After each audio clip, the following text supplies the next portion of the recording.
Henri এমেল বেনোয়া মাতিস ছিলেন একজন অত্যন্ত প্রভাবশালী ফরাসি শিল্পী, যাকে ২০শ শতাব্দীর অন্যতম গুরুত্বপূর্ণ চিত্রশিল্পী হিসেবে মনে করা হয়।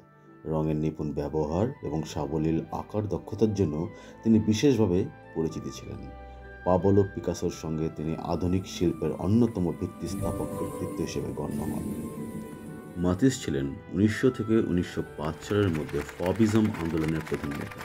এটি ছিল ২০শ শতকের প্রথম আভাঁ-গার্দ শিল্প আন্দোলন। ফব ফরাসিতে, যার অর্থ বন্য জন্তু। শিল্পীরা উজ্জ্বল, অপ্রাকৃত এবং প্রকাশশীল রং ব্যবহার করতেন সাহসী বিন্যাসে, যা প্রচলিত বাস্তবধর্মী উপস্থাপনাকে প্রত্যাখ্যান করত। মাতিসের শুরুতে শিল্পী হওয়ার কোনো পরিকল্পনা ছিল না। অঁরি মাতিস আসলে আইনজীবী হওয়ার পরিকল্পনা করছিলেন। তিনি আইন স্কুলে পড়েছিলেন ১৮৮৮ সালে, পরীক্ষায় উত্তীর্ণ হন এবং ১৮৮৯ সালে তীব্র অ্যাপেন্ডিসাইটিসে আক্রান্ত হওয়ার আগে পর্যন্ত একজন আইন সহকারী হিসেবে কাজ করেন।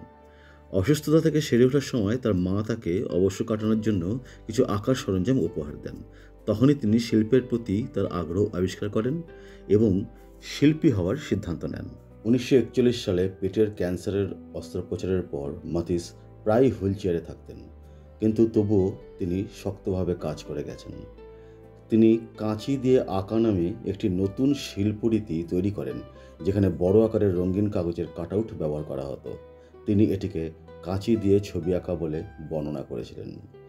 তিনি ১৯৫৪ সালে ৮৪ বছর বয়সে মৃত্যুর আগে পর্যন্ত প্রায় নিরবিচ্ছিন্নভাবে কাজ করে গেছেন।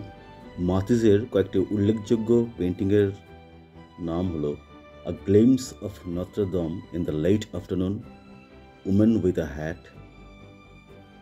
The blue nude, souvenir of Biskra, dance one, music, Moroccan cafe ইত্যাদি।